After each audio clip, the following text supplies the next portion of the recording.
नमस्कार मित्रों, एक विधवा और तीन साधुओं की कहानी। एक प्यारा सा चंदनपुर गांव था। उस गांव में एक शांति नाम की विधवा रहा करती थी। उसका पति आज से 5 साल पहले देहांत हो गया था। उसके घर यहाँ तक कि लोग आने जाने से कतराते थे। कोई भी बच्चा उसके घर के आसपास भी नहीं जाता था।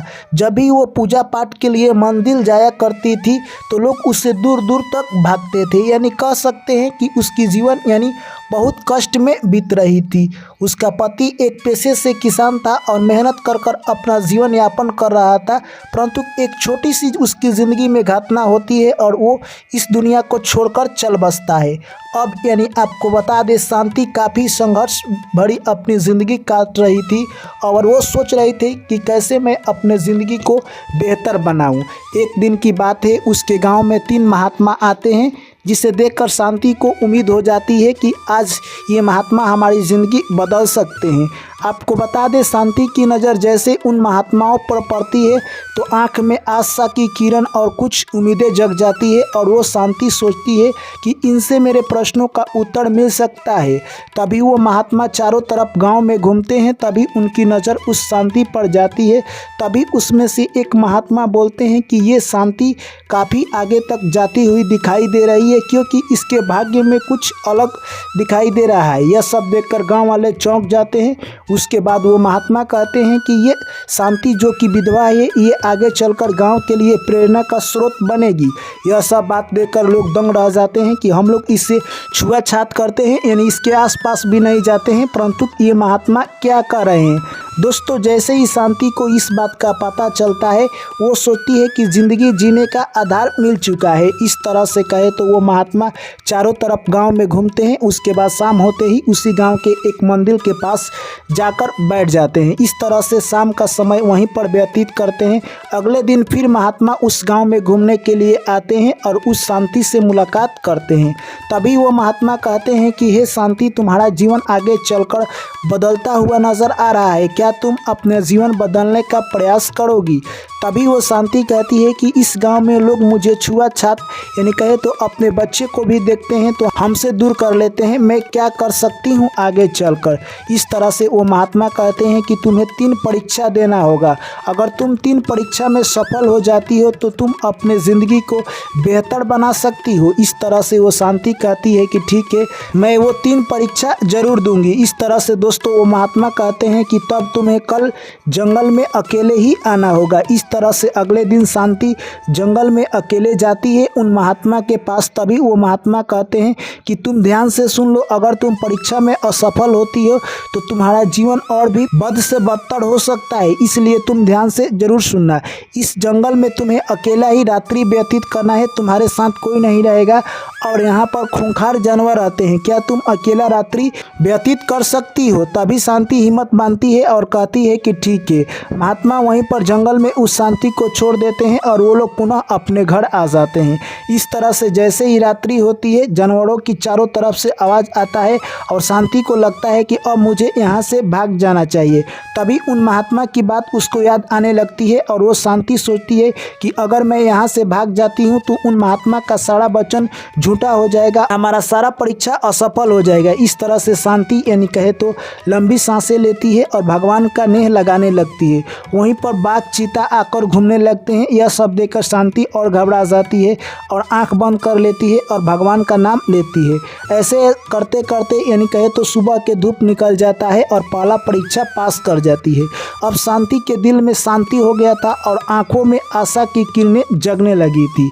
इस तरह से अगले दिन महात्मा आते हैं और कहते हैं कि देखो, तुमने तो अपना पहला परीक्षा पास कर लिया और इस बात का प्रमाण दे दिया कि तुम आने वाले समय में अपने गांव के लिए एक प्रेरणा का स्रोत बनोगी। इस तरह से दोस्तों महात्मा कहते हैं कि हे शांति, अब तुम्हारा दूसरा परीक्षा है कि आज के बाद तुम कभी भी इस जंगल में अकेले नहीं रहोगी और हम लोग तुम्हें यही बात बताने के लिए आए थे और हम लोग ब्रह्मा के दूत हैं तीनों, यानी हम लोग जिस भी इंसान का भाग्य खुलना होता है और भाग्य बदलना होता है तो उसको प्रेरणा देते हैं और उसकी परीक्षा लेते हैं। तुम्हारा दूसरा परीक्षा यही है कि तुम इस जंगल में एक तालाब है, उसी तालाब के किनारे जाकर बैठी रहोगी जहाँ पर बहुत सारे जीव जंतु और पक्षी पानी पीने के लिए आते हैं। इस तरह से शांति कहती है कि ठीक है, मैं आपका दूसरा परीक्षा भी एक्सेप्ट करती हूँ और वो भी देने के लिए तैयार हूँ। इस तरह से अगले दिन नदी किनारे जाती है शांति और बैठकर वहीं पर अपना दिन गुजारने लगती है। देखती है वहाँ पर बड़े बड़े जानवर पानी पीने के लिए आते हैं और कई तो हत्यारे जानवर भी आते हैं जो कि इंसान को देखते ही इंसान को मारने के लिए दौड़ जाते हैं, परंतु शांति देख रही थी और भगवान से नेह जोड़ रही थी। इस तरह से कहे तो दिन गुजर जाता है और महात्मा जैसे ही अगले दिन आते हैं, महात्मा शांति को देखकर काफ़ी खुश होते हैं और कहते हैं कि तुमने अपना जीवन और बेहतर बना लिया है, क्योंकि इंसान जब खुद पर विश्वास करने लगता है और भगवान से नेह जोड़ लेता है तो दुनिया का कोई भी शक्ति उसे भगवान से मिलने से दूर नहीं कर सकते हैं। इसलिए इंसान अपनी यानी आत्म चेतना को जगा चुका है और तुम बहुत आगे तक जाओगी। इस तरह से आपको बता दे शांति वो 2 परीक्षा पास कर लेती है, जिसे महात्मा देखकर काफ़ी खुश होते हैं और कहते हैं कि तुम बहुत अच्छी अपना फर्ज निभा रही हो और इसलिए तुम अपने गांव के यानी प्रेरणा का स्रोत जरूर बनोगी। इस तरह से वो महात्मा कहते हैं कि तुम्हारा तीसरा और आखिरी परीक्षा है कि जब हम लोग इस गाँव में नहीं रहेंगे तभी तुम्हें उन लोगों को यानी कहे तो अच्छी बात बताना है जो कि जीवन में आगे चलकर कुछ अच्छा करना चाहते हैं। इसलिए मैं तुम्हारे पास एक और प्रश्न दे रहा हूं जो कि तुम्हारी शांति का परीक्षा लेगा। इस तरह से दोस्तों आपको बता दे उस शांति से तीसरा परीक्षा वो महात्मा कहते हैं कि तुम्हारे पास सब कुछ पर्याप्त है, फिर भी तुम्हें आज रात्रि में यानी कहे तो किसी भी चीज़ को अपना नहीं मानना है, क्योंकि यहाँ पर जो भी है सब कुछ पराया है, किसी और का है और किसी और ने दिया है। इस तरह से शांति वहीं पर उसके पास बहुत सारा सामान रखा हुआ था, वो सब सामान देख रही थी और कुछ लोग आते हैं और उस सामान को उठाकर लेकर चले जाते हैं। इस तरह से दोस्तों आपको बता दे वो शांति देख रही थी फिर भी एक शब्द नहीं बोलती है। इस तरह से वहाँ पर जो भी सामान पड़े थे वो सारा समाप्त हो जाता है।